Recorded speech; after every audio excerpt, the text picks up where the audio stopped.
Dear students, Assalamu alaikum. In the previous lecture, we were discussing the object-oriented distributed database management systems. This is the environment, or you can say the infrastructure, that brings about the maximum level of difficulty or complexity regarding every issue related to the DBMSs. When we say like a DBMS deals with different things like user management, memory management, transaction management, query processing, all these features, when combined into this particular architecture, that is the object-oriented distributed database management system. So all the issues that are related to a DBMS, they are there. They are in this architecture with the maximum complexity. So when we are discussing this particular topic, we kept it deliberately towards the end, because now we have got all the backgrounds that we have in the previous courses, like in the first course of database or in the course of distributed database system. Then we studied this course, which is basically the object-oriented database systems. So we got all the background knowledge. Now we can discuss this issue at the highest level, and this also gives us a lead or some idea into the open research areas, open issues that are not yet resolved, or you can say that need further working. So any one of you who is interested in doing research in particularly the object-oriented DBMSs, you can pick any one of these areas and you can work into this. So this was the objective of studying this particular part of the course towards the end, because it is giving also the concept about the open issues in the object-oriented DBMSs. So in this part of the course, we will study the transaction management in the object-oriented distributed database management system. So when we say transaction management, as we have already studied, that this is a critical part or of a DBMS, and obviously the consistency or the correctness of the data that is in the database, that is dependent on how properly you manage the transactions. So transaction management is always an important part of a DBMS. So as far as the relational DBMSs are concerned, the issues regarding the transaction management are quite solved there, and they are working obviously very well. But in this context, in this particular scenario, the object-oriented, and even in the object-oriented, the distributed DBMSs, the particular issues have not been studied so deeply, or even if they have been studied, no proper solutions have been found so far.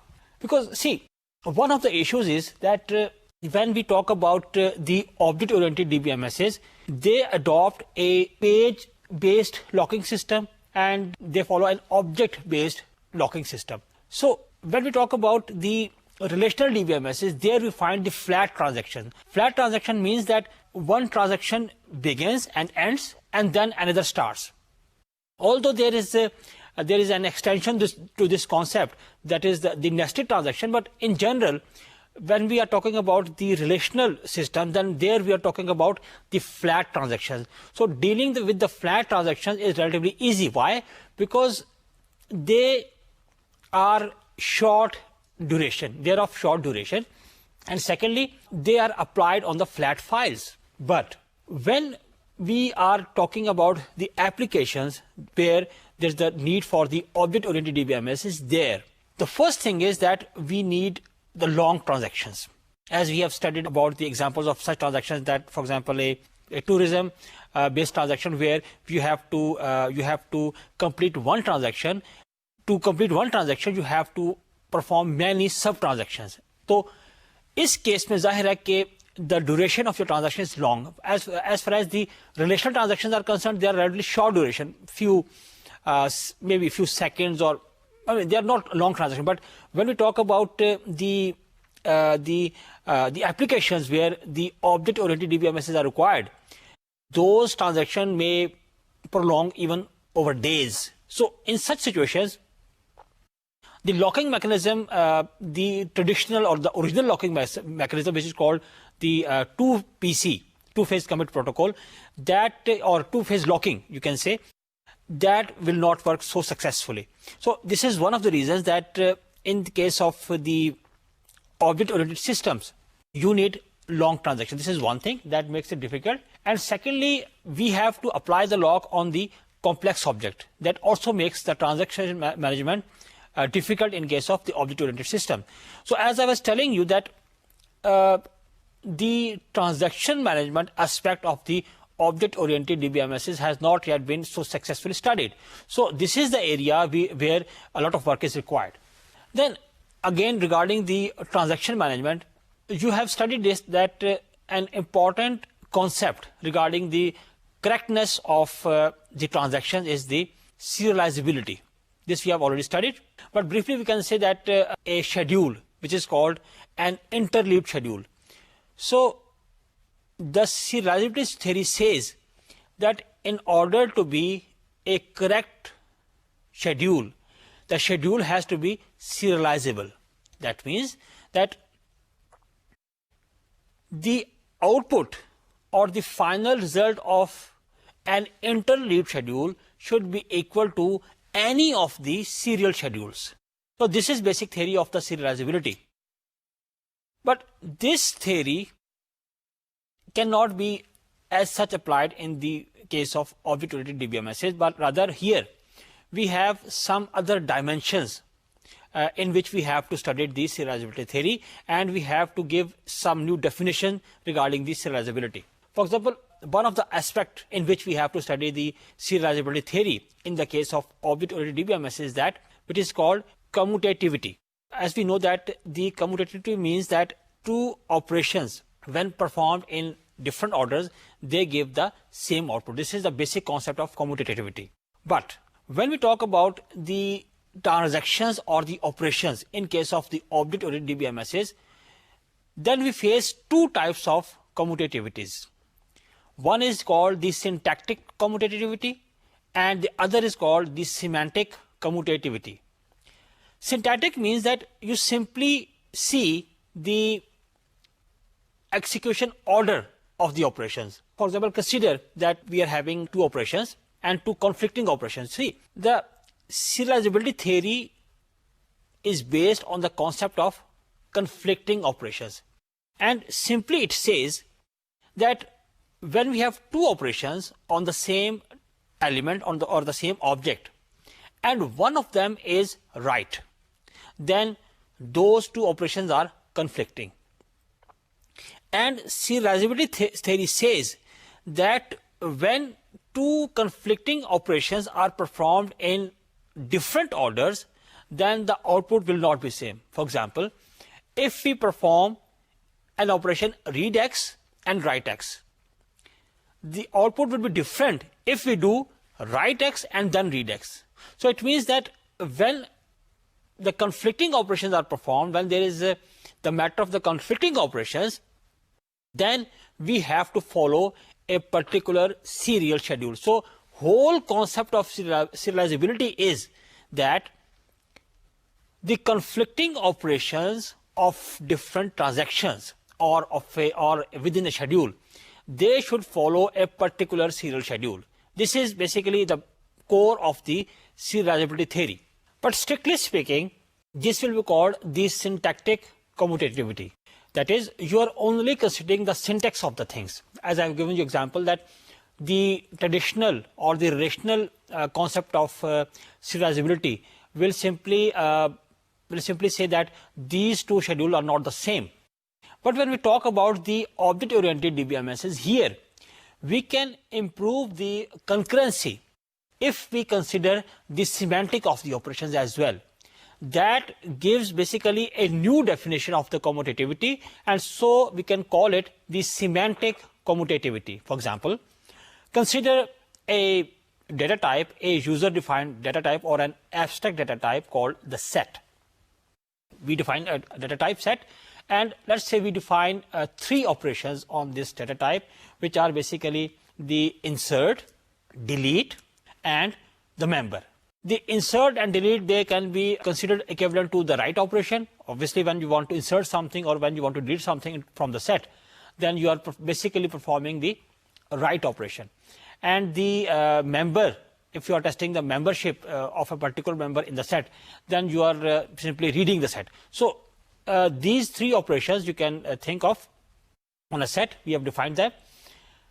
But if we consider the semantics of the operation, then if we have two insert operations on set, although both of them they are write operations, and the traditional transaction management or the serializability theory says that two write operations are always conflicting, and if we switch their order, it will never be the same output. But in this case, in this particular example, when we are implementing a user-defined data type, in this case, if you see, two insert operations on the set object are basically equivalent to two write operations.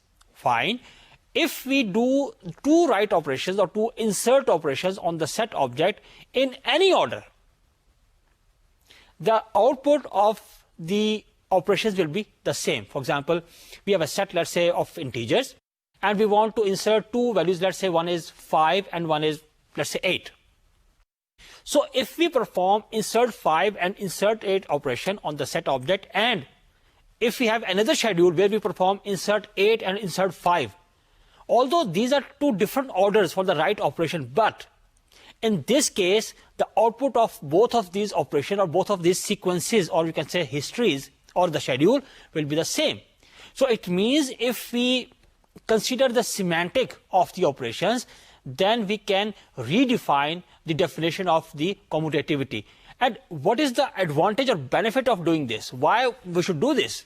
The reason is it will increase the concurrency.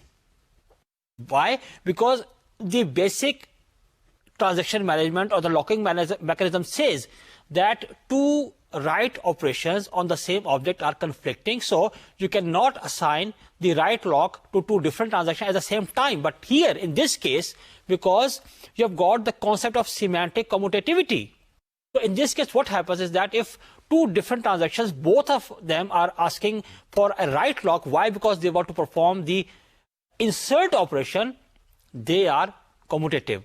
So it means that they can be assigned the lock at the same time for the insert operation. So advantage is that this will basically increase the concurrency. There is another example that if you want to perform the insert operation and the membership operation, you want to test the membership. So in this case, again, these two operations will not be considered commutative in the case of traditional transaction management or the serializability theory. Why? Because one of them is write operation and other is the read operation. And the basic serializability theory says that if one of them is write, then they are conflicting operation. But here in this case, if one is insert, other is member, so they are basically writing and reading the object. So insert operation and read operation or the membership operation will commute if they are not acting upon or they are not handling the same value.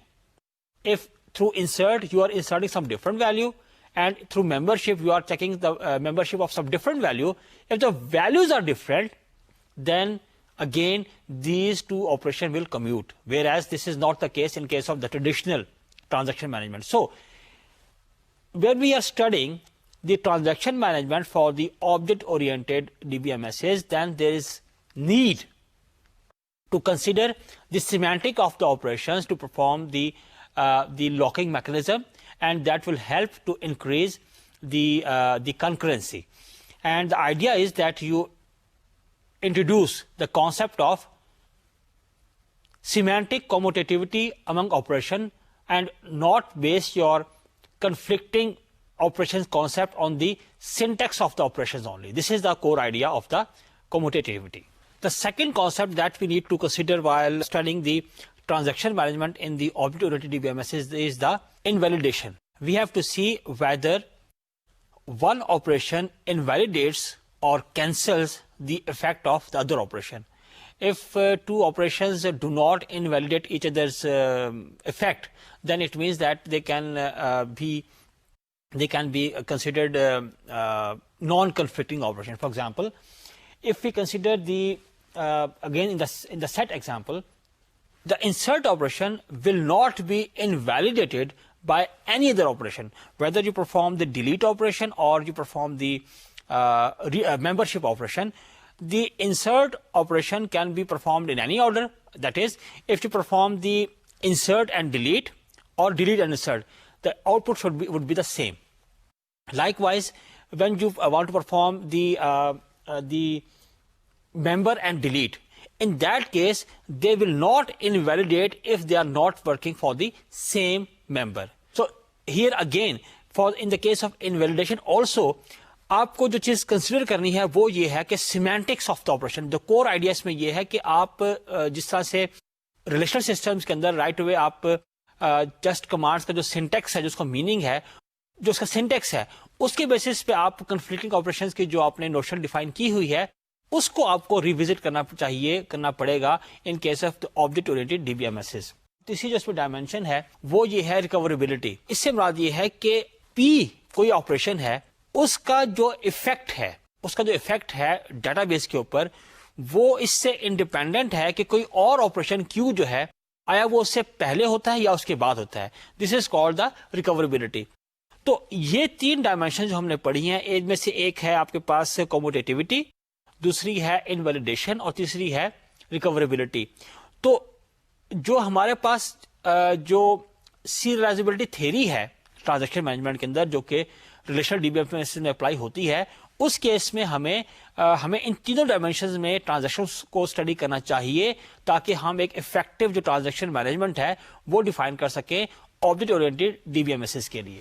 اس کے علاوہ یہ ہے کہ ہمارے پاس ایک core concept جو کہ یہاں پہ اپلائی ہو سکتا ہے وہ ہے انٹرا آبجیکٹ پیراللزم.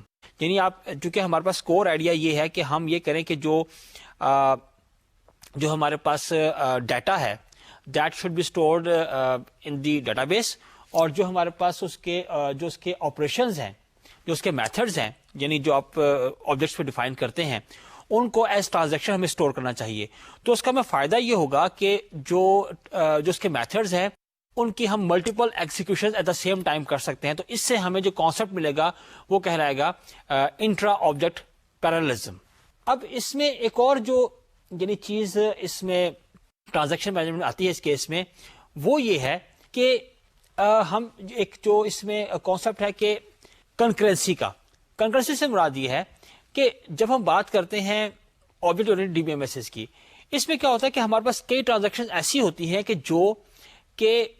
ڈیٹا کو بھی چینج کرنا چاہتی ہیں یا ڈیٹا پہ ظاہر ہے کہ آپریشن کرنا چاہتی ہیں، لیکن اس کے ساتھ ہی وہ اسکیما کو بھی ایکسس کر کے اور اس پہ کوئی آپریشن کرنا چاہتی ہیں. چونکہ ہم نے ایک ٹرم دیکھی ہے جو کہ بہت کامنلی استعمال ہوتی ہے object oriented D B M S کے اندر، اور وہ ہے اسکیما ایوولوشن، کہ آپ کا جو اسکیما ہے وہ ڈائنامیکلی اس میں چینج آتی ہے اور وہ ظاہر ہے کہ اس کے بعد جو اس کو ایبزارب ایڈجسٹ کرنا ہوتا ہے.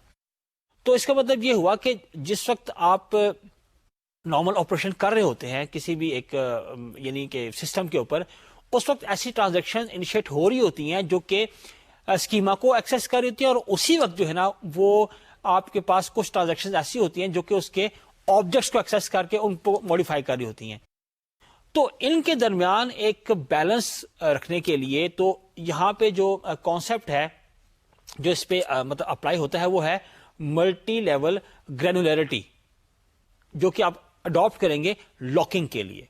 یعنی جو ملٹی لیول جو گرینولیرٹی ہے لاکنگ میں، اس کا کانسیپٹ جو ہے وہ پہلے سے موجود تھا relational D B M S کے اندر، لیکن وہاں پر جو کانسیپٹ یہ اپلائی ہوتا ہے کہ ملٹی لیول گرینولیرٹی کا، وہ یوں اپلائی ہوتا ہے کہ آپ کہتے ہیں کہ ٹھیک ہے ہمارے پاس لیولز کون سے ہیں، ڈیٹا بیس ہمارے پاس ٹاپ لیول پہ آئے گا، پھر ہم کہیں گے لیٹس سے کہ ایریا جس میں کہ ڈیٹا بیس ڈسٹریبیوٹیڈ یا وہ ڈیوائڈیڈ ہے، پھر ہمارے پاس ہر ایریا میں فائلز ہوتی ہیں، فائلز میں ریکارڈز ہوتے ہیں، ریکارڈز میں ایٹریبیوٹس ہوتے ہیں. تو وہاں پہ جو گرینولیرٹی ہے اس کو یوں ڈیفائن کرتے ہیں، اور ہم یہ کہتے ہیں کہ ٹھیک ہے ڈفرنٹ لیولز ہیں ڈی بی ایم ایس، جو کس لیول کی جو آپ کو وہ پرووائڈ کرتا ہے لاکنگ.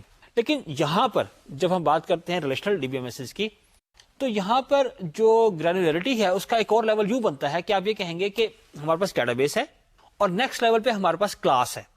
ٹھیک ہے. اور اس کے بعد یعنی ہمارے پاس نیکسٹ لیول جو ہے وہ ہے انسٹانسز کا یا آبجیکٹس کا, کیونکہ ہم نے ابھی بات کی ہے کہ ہمارے پاس ایسی ٹرانزیکشن ہو سکتی ہیں کہ جو کہ اسکیما کو ایکسس کر رہی ہیں اور اسی وقت جو ہے نا وہ ہمارے پاس یعنی جو کچھ ٹرانزیکشنز ہیں وہ اس کے ڈیٹا کو یا آبجیکٹس کو ایکسس کر رہی ہے. تو اس کیس یا اس سچویشن کو مینج کرنے کے لیے کچھ نئے جو لاکس ہیں وہ مطلب ڈیفائن کیے گئے ہیں, اور یہ لاک جو ہیں وہ آل دو جو کچھ ایکسٹینڈیڈ ریلیشنل سسٹمز ہیں وہاں بھی ڈیفائن کیے گئے ہیں اسی جو ملٹی لیول گرینولیرٹی کو مینج کرنے کے لیے, لیکن یہاں پر بھی وہ ڈیفائن کیے گئے ہیں اور ان کی ڈفرینٹ میننگ ہے. فار ایگزامپل اس وقت آپ کو سامنے اپنی سلائڈ پہ نظر آ رہا ہوگا کہ جو ہمارے پاس بیسک لاکنگ میکانزم ہے اس میں تو دو لاکس ہیں سمپلی. ایک ہے ہمارے پاس شیئرڈ جس کو ہم ایس سے ڈینوٹ کرتے ہیں, اور ایک ہمارے پاس ہے ایکسکلوسیو جس کو ہم ایکس سے ڈینوٹ کرتے ہیں. تو بیسک جو مطلب لاکنگ میکانزم ہے اس میں تو یہ آتا ہے, لیکن جب ہم بات کرتے ہیں ملٹی لیول گرینولیرٹی کو, اس میں یہ ہوتا ہے کہ جس وقت آپ ایک لیول کے اوپر کوئی آپریشن کر رہے ہوتے ہیں, جب کیونکہ آپ پاس ہائرارکی ہے, تو جو اس کے اوپر ہائر لیولز ہوتے ہیں وہاں پہ آپ کو ایک امپلیسٹ یا انٹینشن لاک اپلائی کرنا ہوتا ہے. مثال کے طور پہ ہم کہتے ہیں کہ فرض کیجئے کہ ایک ہائرارکی میں ہمارے پاس اگر کسی ہم لیول پہ فرض کریں ہم اگر ہم بات کرتے ہیں آبجیکٹ اورینٹڈ سسٹمز کی, تو اگر فرض کیجئے آپ کسی آبجیکٹ کے اوپر اپلائی کرنا چاہتے ہیں شیئر لاک, یعنی آپ اس پہ ریڈ آپریشن کرنا چاہتے ہیں, تو اس کی کلاس کے اوپر آپ کو اپلائی کرنا چاہیے امپلیسٹ اور انٹینشن شیئر لاک.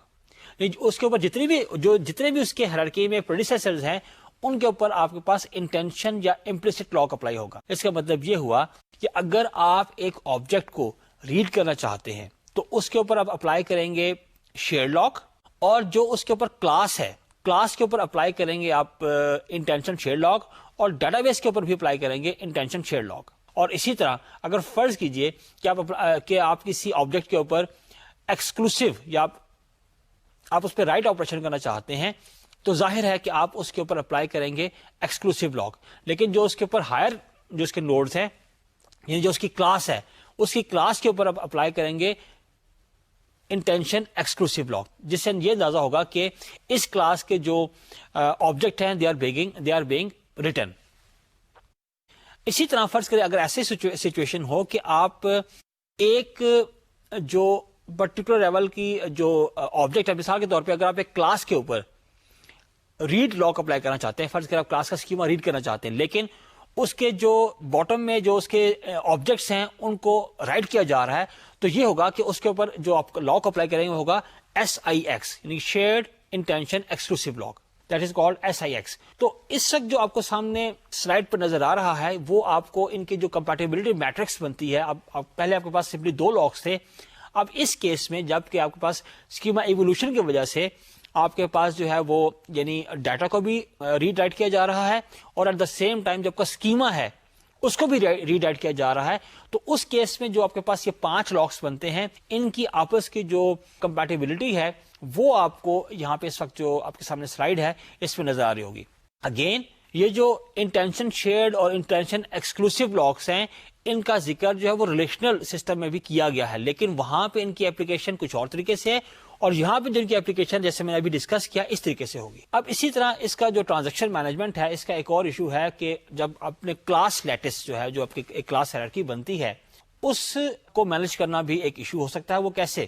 وہ اس طرح کہ جب آپ کسی ایک کلاس کے ایک آبجیکٹ کو ایکسس کرتے ہیں تو ہماری جو کلاسز ہوتی ہیں وہ آبجیکٹ اورینٹڈ سسٹم کے اندر وہ کلاس ہائرارکی میں یعنی کہ آپس میں لنکڈ ہوتی ہیں, اور اس میں کئی کلاسز کے درمیان جو انہیریٹنس ہے یا ایزے کا جو ریلیشن شپ ہے وہ بھی ہوتا ہے.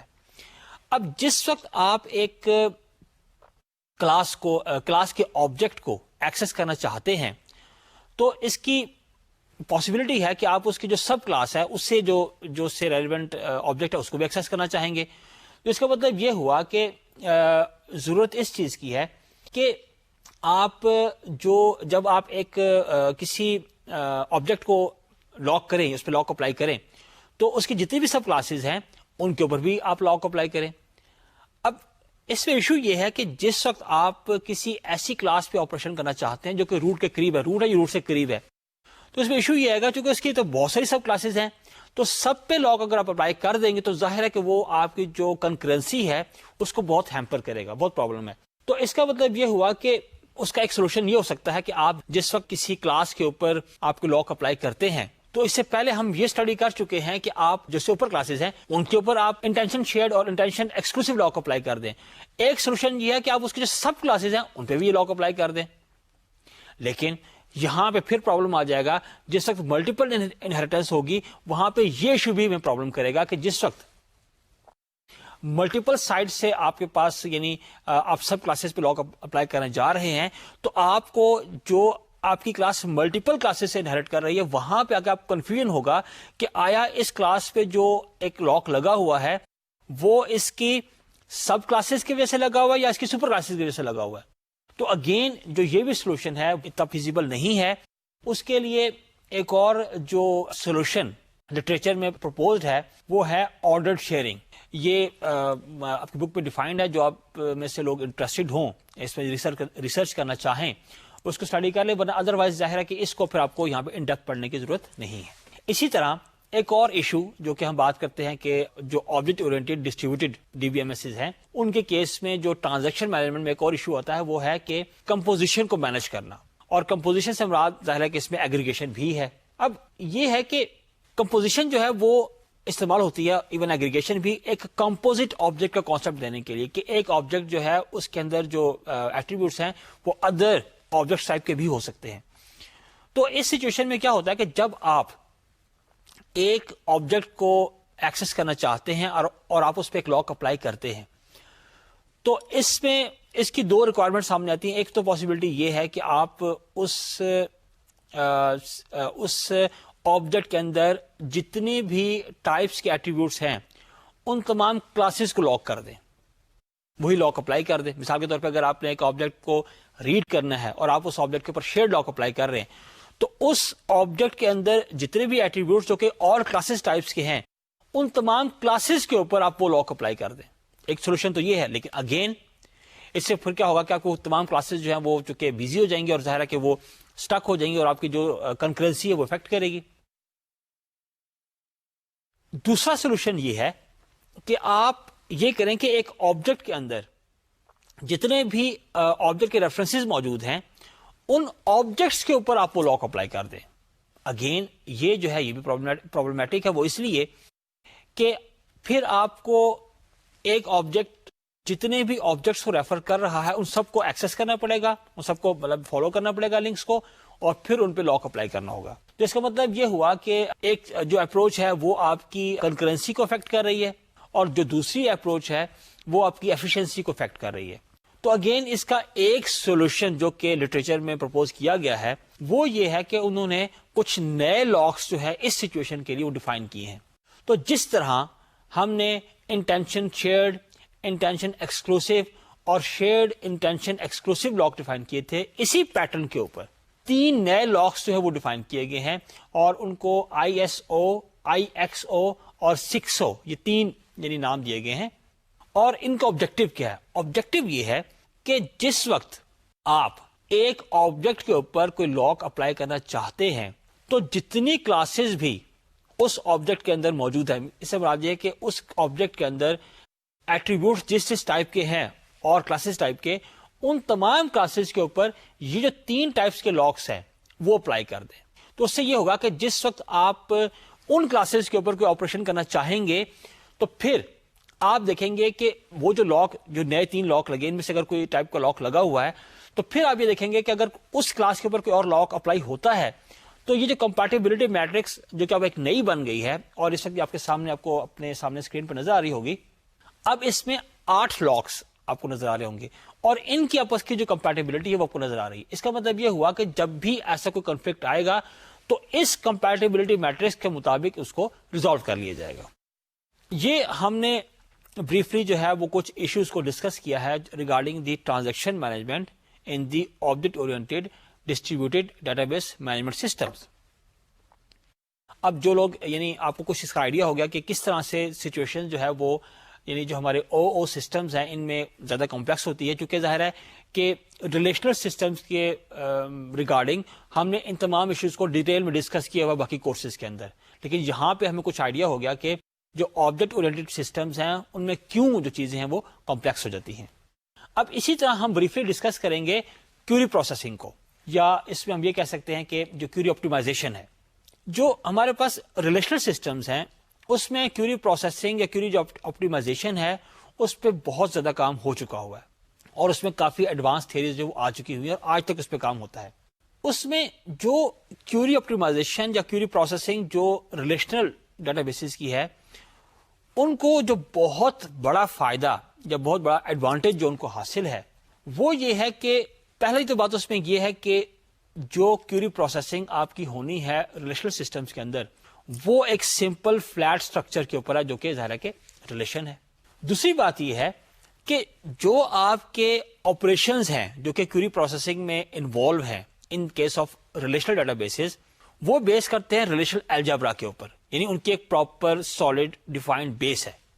تو وہاں پر یہ ہوتا ہے کہ آپریشن جب آپ پرفارم کرتے ہیں تو ان میں جو ہے وہ آپ ان کے جو ایکسچینج ہے یا جو ایکسپریشن کی جو آپ ریزالو کرتے ہیں تو آپ کو ان کی ایکویولنس کا اندازہ ہے کہ کون سے آپریشن آپس میں ایکویولنٹ ہیں، کیسے وہ آپریٹ کرتے ہیں. تو اس بیس پہ ان کو مینیپولیٹ کرنا جو آپ کے ریلیشنل آپریشنز ہیں وہ آسان ہے، اس لیے کہ they are based on the relational algebra.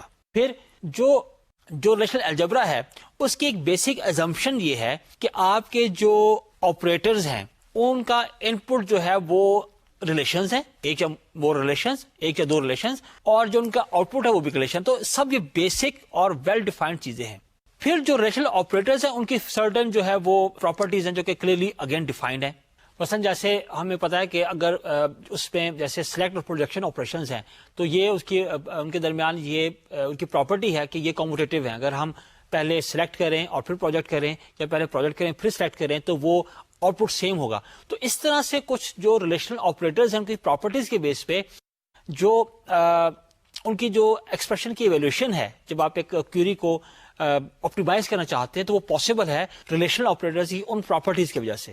تو یہ تو ایڈوانٹیجز یا ایجز ہیں جو کہ ریلیشنل کیوری پروسیسنگ کو حاصل ہے. لیکن یہی بات ہم جب کرتے ہیں ان کی آبجیکٹ اورینٹڈ سسٹمز کی تو سب سے پہلی بات تو یہ ہے کہ آپ کو اس میں جو چیز ڈیل کرنی ہے جس پہ آپ نے کیوری اپلائی کرنی ہے وہ آبجیکٹس ہیں جو کہ فلیٹ اسٹریٹ اسٹرکچر نہیں ہے بلکہ کمپلیکس آبجیکٹس ہیں. پہلا تو یہاں ڈرابیک یہ ہو گیا.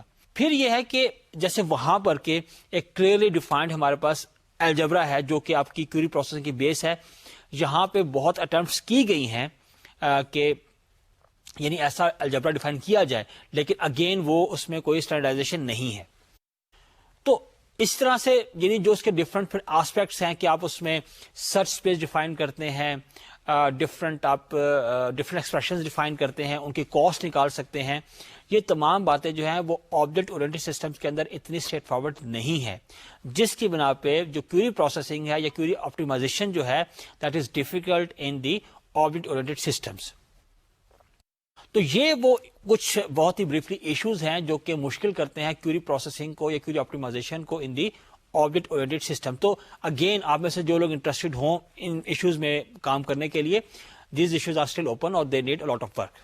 اب because we are moving toward the end of this course, اب یہاں پہ ہم اوور آل اگر ہم ایک دفعہ اس کو سمرائز کریں کہ جو object oriented D B M S ہیں ان کا اس وقت کیا اسٹیٹس ہے، یعنی کرنٹلی آج مارکیٹ میں ان کا کیا اسٹیٹس ہے اگر وہ ہم دیکھیں تو پہلی بات تو یہ ہے کہ مطلب 90s کے دوران جو ہے وہ جو آبجیکٹ اورینٹڈ سسٹمز ہیں یا جو object oriented D B M S ہیں ان کے اوپر بہت زیادہ کام ہوا. اور اس وقت یعنی جو بہت زیادہ فور کاسٹ تھیں کہ ویری سون جو آپ کے object oriented D B M S ہیں وہ اوور ٹیک کر لیں گے، وہ یعنی ڈومیننٹ ہو جائیں گے اور ڈومینیٹ کر لیں گے وہ ریلیشنل سسٹمز کو. یہ اس وقت ایک بہت زیادہ اس کی یعنی آپ کہہ سکیں کہ بہت زیادہ اس لوگوں کا خیال تھا اور یہ چیز بہت زیادہ پروموٹ کی جا رہی تھی کہ بھائی یعنی سون جو ہے نا everyone will be using the object oriented systems یا object oriented D B M S. اور اس میں خاص طور پہ یعنی جو بہت سے لوگوں نے کام کیا، لیکن جو او ڈی ایم جی جس کا ہم ذکر کر چکے ہیں، جس کو ہم نے بہت ڈیٹیل سے پڑھا تھا، ODMG نے خاص طور پہ بہت کام کیا, اور ODMG میں بہت سی یعنی پیچھے کمپنیز تھیں جو کہ وینڈرز تھے, اور اس میں کچھ ریسرچ آرگنائزیشن بھی تھیں جو کہ اس کو سپورٹ کر رہی تھیں, اور وہ سب اس طرف جا رہے تھے. لیکن آج جبکہ یعنی 90s گزر گیا اور آج ظاہر ہے کہ وی آر ان 2012, تو جو آبجیکٹ اورینٹڈ سسٹمز ہیں یا جو خاص طور پہ آبجیکٹ اورینٹڈ DBMSs ہیں, ان کے بارے میں وہ پریڈکشنز تھیں وہ اتنی صحیح ثابت نہیں ہوئی. اور آج مارکیٹ کے اندر جو آبجیکٹ اورینٹڈ DBMSs ہیں ان کا بہت بڑا شیئر نہیں ہے. اس کی ریزنز ہیں, اس کی ڈفرنٹ ریزنز ہیں. سب سے پہلا اگر ہم یہ دیکھیں کہ جو ہمارے پاس آبجیکٹ اورینٹڈ DBMSs ہیں ان کی اسٹرینتھ کیا ہے, ان کا مطلب why we should go for the object oriented DBMSs. پہلی بات جو سب سے بڑی ان کی اسٹرینتھ ہے وہ یہ ہے کہ یہ آپ کو سپورٹ کرتے ہیں کمپلیکس آبجیکٹس کو. ظاہر ہے کہ اگین اگر ہم اس کا انورس دیکھیں تو یہ ایک ویکنس بھی بنتی ہے ہمارے پاس ریلیشنل سسٹمز کی جو کہ ڈومیننٹ ہے اس وقت. تو جو آپ کے آبجیکٹ اورینٹڈ DBMSs ہیں وہ آپ کو کمپلیکس آبجیکٹ جو ہے وہ سپورٹ کرتے ہیں. یعنی اس میں یہ ہے کہ آپ جو یوزر ڈیفائنڈ ڈیٹا ٹائپس ہیں جن کو ہم کہہ سکتے ہیں ایبسٹریکٹ ڈیٹا ٹائپس, ان کی سپورٹ موجود ہے. پھر جو ملٹی میڈیا سپورٹ ہے, ملٹی میڈیا آبجیکٹس کی جو سپورٹ ہے, آڈیو ویڈیو امیجز وغیرہ کی, تو اس کی یعنی سپورٹ تھی, اس لیے یہ مطلب سرٹن نیچر جو اپلیکیشنز تھیں ان کے لیے بہت سوٹیبل تھے. پھر ہم نے یہ کہا کہ جو آپ کا آبجیکٹ ہے یعنی کہ جو اس کی ایک اور اسٹرینتھ ہے وہ یہ ہے کہ آپ کا ایک آبجیکٹ جو ہے وہ as such in its entirety as a whole جو ہے وہ آپ کا DBMS میں یا ڈیٹا بیس میں اسٹور ہوتا ہے. تو یہ یعنی کچھ اس کے فیچرز تھے which were very strong, اور ان کے بیسس پہ یہ سوچا جاتا تھا کہ بھائی یہ جو ہے نا یہ یعنی یہ پیچھے چھوڑ دیں گے جو ریلیشنل DBMSs ہیں خاص طور پہ سرٹن ایپلیکیشنز میں. لیکن ایسا نہیں ہو سکا. کیوں نہیں ہو سکا؟ اس کی ریزنز تو یہ تھی, سب سے ایک میجر ریزن تو یہ تھی کہ جو آبجیکٹ اورینٹڈ سسٹم تھے اس میں اسٹینڈرڈائزیشن نہیں ہو سکی, اور اس کی وجہ یہ تھی کہ ظاہر ہے کہ اس میں وہ جو بیک تھی یا سپورٹ تھی, ایک میتھمیٹیکل سپورٹ تھی جو کہ ریلیشنل سسٹم کے ساتھ اویلیبل تھی, وہ یہاں پر نہیں تھی. تو پہلا جو اس میں یعنی جو ڈرا بیک آیا, آلدو جو ODMG ہے اس نے بھرپور کوشش کی اور انہوں نے ایک اسٹینڈرڈ ڈیفائن بھی کیا, اور ایک لحاظ سے اس اسٹینڈرڈ کو ہم کہہ سکتے ہیں کہ وہ ڈی فیکٹو اسٹینڈرڈ ہے, یعنی اس کو مانا جاتا ہے. لیکن ایز سچ جس طرح کے ہمارے پاس جو ریلیشنل سٹینڈرڈز ہیں ان کو جتنی میجر باڈیز ہیں جو کہ اسٹینڈرڈائزیشن کرتی ہیں, یعنی جو ہمارے پاس NC ہے یا ISO ہے جو کہ ہمارے پاس اسٹینڈرڈائزیشن باڈیز ہیں, انہوں نے اس کے اسٹینڈرڈز کو ایکسپٹ کیا ہوا ہے. تو جو آپ کا ODMG ہے یا کوئی بھی اور اسٹینڈرڈ جو کہ آبجیکٹ سسٹمز کے لیے ڈیفائن کیا گیا تھا اس کو اس طرح سے ایکسپٹ نہیں کیا گیا, تو اس کا مطلب یہ ہے کہ جو اسٹینڈرڈائزیشن ہے وہ یہاں پر نہیں ہو سکی. پھر یہ تھا کہ ایک بہت زیادہ سپورٹ جو ہے وہ کمرشلی بھی اس کو نہ مل سکی, کیونکہ دیکھیے ظاہر ہے کہ جب آپ ایک چیز پرپوز کرتے ہیں, سجیسٹ کرتے ہیں, تو جو اس کی ایکسیپٹیبلٹی وہ ایسے ہوگی کہ اس کے اوپر مارکیٹ کے اندر ٹولز اویلیبل ہوں, اور ظاہر کمپنیز جو ہیں وہ ٹولز پرووائڈ کریں اور لوگوں کو ڈفرنٹ آپشنز اویلیبل ہوں, پھر لوگ اس کو استعمال کرنا شروع کریں گے, پھر وہ اس کی ورتھ ثابت ہوگی اور پھر وہ پاپولر ہوگا. تو یہ بھی نہ ہوا, بہت زیادہ یعنی جس آپ کہیں کہ ایک جیسے سیلاب سا آ جاتا ہے یا بہت زیادہ ٹولز, وہ نہیں ہے. کچھ لوگوں نے پریزنٹ تو کیے لیکن بہرحال بہت زیادہ کمرشل ٹول جو وہ ایسا مارکیٹ میں نہ آ سکے, جس کو اگین جس سے کہ اڈاپٹیبلٹی جو نہ ہو سکی. پھر یہ ہے کہ جو آپ کے جو کلاس ہائرارکی ہے جو آپ ڈیفائن کرتے ہیں جب آپ ایک object oriented database build کرتے ہیں, تو اس کی کمپلیکسٹی بھی لوگوں میں کچھ یعنی جو آپ کے ڈیزائنرز تھے اس کی کمپلیکسٹی کی وجہ سے بھی اس کی اڈاپٹیبلٹی اتنی نہ ہو سکی جتنی کہ ریلیشن میں تھی جو کہ سمپل فلیٹ تھی. لیکن at the bottom line is that یہ بڑی کمپنیز کی جنگ تھی, اور بڑی کمپنیز جو ہیں انہوں نے آبجیکٹ اورینٹڈ DBMS کو سپورٹ نہیں کیا, اور جو ریلیشنل DBMS تھے وہ چونکہ اس وقت ڈومیننٹ تھے, اور انہوں نے اسمارٹنیس کا مظاہرہ یہ کیا کہ انہوں نے جو پرومیننٹ فیچر تھے آبجیکٹ اورینٹیشن کے اس کو اڈاپٹ کر لیا. تو ایک لحاظ سے یعنی جو اپلیکیشنز کے ریلیشنل کے کچھ فیچرز کو لیک کرتی تھی ان کو وہ فیچر بھی مل گئے. تو ان تمام فیکٹرز نے مل کے جو آبجیکٹ اورینٹڈ DBMSs ہیں ان کی بہت زیادہ جو پاپولیرٹی ہے وہ حاصل نہ ہو سکی. اب اس کو ہم اگر مطلب اس کو کنکلوڈ کریں تو یہ ہے کہ آج صورتحال یہ ہے کہ کچھ بہت اسپیسیفک اپلیکیشنز ہیں کہ جہاں پر ہم یہ کہتے ہیں کہ جو آپ کے object oriented D B M S's ہیں وہاں پر یہ استعمال ہو رہے ہیں، لیکن جو آپ کی میجورٹی اپلیکیشنز ہیں، مثال کے طور پہ جو عام ڈیٹا پروسیسنگ ہے، جو کہ عام طور پہ کمرشل ادارے یا جو آپ کے فائنانس بیس ادارے آپ کہہ لیں، یا جو جنرل جو آپ کی ڈیلنگ ہوتی ہے، ڈیٹا پروسیسنگ ہوتی ہے، وہاں پہ آج بھی جو ڈومیننٹ ہیں وہ ریلیشنل یا جو object relational D B M S's ہیں وہ پاپولر ہیں. اور جو ٹپیکل اپلیکیشنز ہیں، فار ایگزامپل جس میں کیڈ کو خاص طور پہ کہا جاتا ہے کمپیوٹر ایڈڈ ڈیزائن، وہاں پر یا کچھ جو آپ کی بہت زیادہ اسپیسیفک ملٹی میڈیا کی اپلیکیشنز ہیں، یا کچھ آپ کی جو آرٹیفیشل انٹیلیجنس بیسڈ جو کچھ آپ کی اپلیکیشنز ہیں، وہاں پر جو جس جگہ پر کہ آپ کو یعنی کہ اسکیم ایوولوشن کی ضرورت پڑتی ہے یا یوزر ڈیفائنڈ ٹائپس کی ضرورت پڑتی ہے، بہت زیادہ ملٹی میڈیا انوالو ہے وہاں پر، اور آپ کو کمپلیکس آبجیکٹ اسٹور کرنے ہوتے ہیں، تو ایسی اپلیکیشنز کے اندر تو جو آپ کے object oriented D B M S's ہیں وہ پاپولر ہیں. لیکن جنیرک جو اپلیکیشنز ہیں، کیونکہ آج کے دور میں database has got a huge application in real life. There are so many applications everywhere.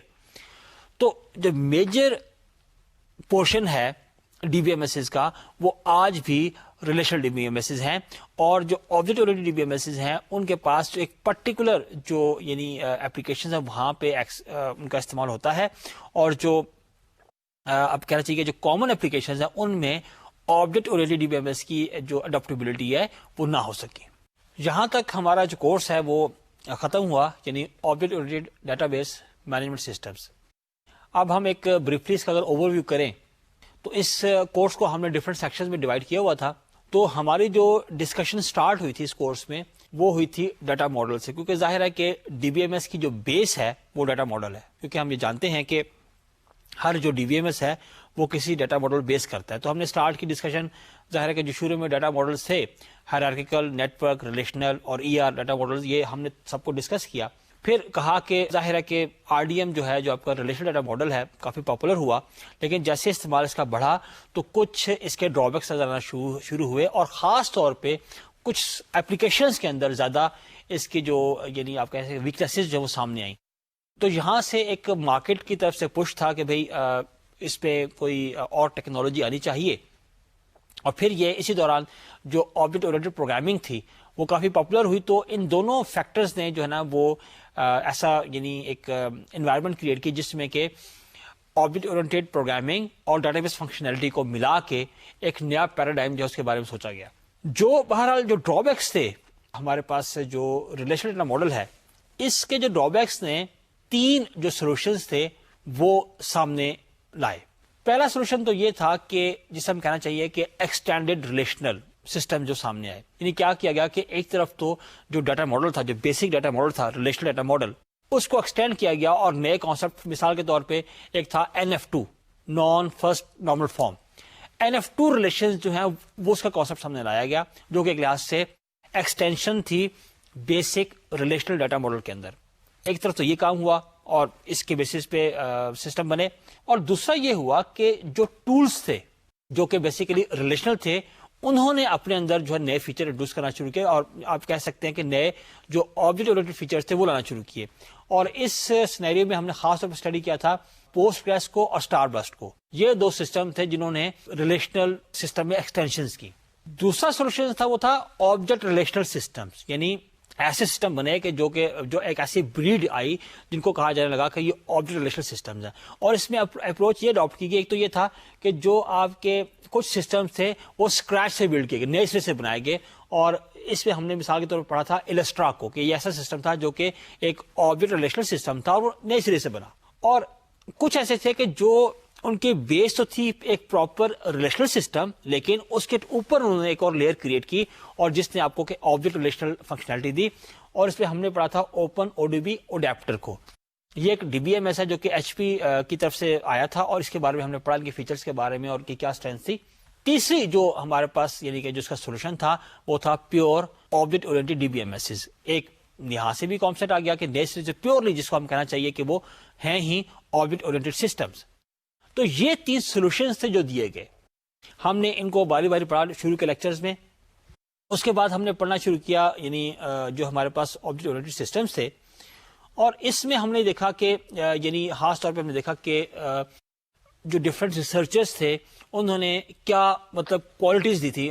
خاص طور پہ ایک تھا جس میں کہا تھا کہ the third generation system manifesto یا آبجیکٹ اورینٹڈ سسٹم مینیفیسٹو، یہ ایک ریسرچر نے پریزنٹ کیا اور اس میں بتایا تھا کہ ایک جو او سسٹم ہے اس میں کیا فیچرز ہونے چاہیے. پھر یہاں سے ہم نے پڑھنا شروع کیا او ڈی ایم جی کو. او ڈی ایم جی نے ایک بہت کلیئرلی ایک میجر رول پلے کیا جو یعنی اس ایریا میں، اور انہوں نے پورا ایک آبجیکٹ ماڈل ڈیفائن کیا اور اس کے انہوں نے ڈفرینٹ ورژنز دیے، اور فائنلی انہوں نے ایک یعنی پورا ماڈل ڈیفائن کیا جس میں انہوں نے یعنی بیسیکلی اس کی جو اسپیسیفکیشن وہ بھی دی اور جو اس کی اوکیول ہے وہ بھی ڈیفائن کی. تو پوری اسپیسیفکیشن ہے اس کو ہم نے ڈسکس کیا. اس کے بعد پھر ہم نے جو ایک پرٹیکولر جو او ڈی ایم جی یہ ہمارے پاس جو ایک پیور آبجیکٹ اور ڈی بی ایم ایس تھا، ہم نے اس کو ڈسکس کیا، اور وہ ہم نے ڈسکس کیا آبجیکٹیوٹی کو. ہم نے پھر اس کا جو یعنی جو اس ڈی بی ایم ایس کا جو ہم نے اسٹرکچر ہے وہ دیکھا، اور پھر دیکھا کہ اس میں جو اپلیکیشن بلڈ ہوتی ہے اس میں کیا اپروچ ہوتی ہے. پھر ہم نے کہا کہ اس میں ڈفرینٹ پروگرامنگ انٹرفیسز جو ہے وہ پرووائڈ کیے گئے ہیں، اور اس میں پھر ہم نے C++ کو سلیکٹ کیا، اور C++ کے اپلیکیشن کا اسٹرکچر کیا ہوتا ہے اور اس میں یعنی کس طرح اپلیکیشن بلڈ ہوتی ہے. پھر ہم نے یہ دیکھا کہ اس میں جو DDL ہے اس کی وہ کیا ہے، اور اس میں جو SQL++ ہے اس کو ہم نے دیکھا. اور فائنلی ہم نے جو اس کا آبجیکٹیوٹی کا ایک ٹول تھا بیسیکلی اسسٹ، اس کو ہم نے اسٹڈی کیا، اور یہاں پھر ہم نے جو آبجیکٹیوٹی کی جو ڈسکشن تھی اس کو کنکلوڈ کیا. اپنے اس کورس کے بالکل جو فائنل پارٹ تھا اس کے اندر ہم نے یہ دیکھا کہ جو ہمارے پاس object oriented distributed database management system ہے ان کی کیا سچویشن ہے، اس کے جو مطلب کیا ایشوز آتے ہیں. کیونکہ میں نے آپ سے کہا تھا کہ یہ وہ سیٹ اپ ہے کہ جہاں پر آ کے جو ایشوز ہیں ڈی بی ایم ایس سے ریلیٹڈ وہ سب سے زیادہ کمپلیکس ہو جاتے ہیں. تو اس سینیریو کے اندر پھر ہم نے ڈفرینٹ ایشوز کو، مثال کے طور پہ ہم نے ٹرانزیکشن مینجمنٹ کو، کہ جو ہمارے پاس سمپل ریلیشنل کے کیس میں جو ٹرانزیکشن مینجمنٹ ہے وہ کس طرح سے اسٹیبلش ہے، کیسے ڈیفائنڈ ہے، اور وہی کانسیپٹس مطلب ظاہر ہے کہ چونکہ ہم ڈی بی ایم ایس کی بات کر رہے ہیں تو وہی کانسیپٹس یہاں پر جب آتے ہیں ہمارے پاس آبجیکٹ اورینٹڈ سسٹمس کے اندر تو وہ کیسے اپنی شکل چینج کرتے ہیں، ان میں کیا کیا ایشوز جو انوالو ہو جاتے ہیں. پھر اسی طرح ہم نے دیکھا کیوری پروسیسنگ کہ اس کے کیا ایشوز ہیں اور وہ کیوں کمپلیکس ہو جاتی ہے. تو یہ ہمارا یعنی کہ فائنل پارٹ تھا جو کہ ہم نے سب پورے کورس کو شروع سے لے کے آخر تک ڈسکس کیا. آئی ہوپ کہ یہ کورس پڑھ کے آپ نے یعنی جو یہ ٹیکنالوجی ہے یا یہ کانسیپٹ ہے اس کے بارے میں کچھ نالج گین کی ہوگی. I wish you very best of luck. I hope کہ یہ ایک پروڈکٹیو اور یوزفل کورس ہوگا. Thank you very much. اللہ حافظ.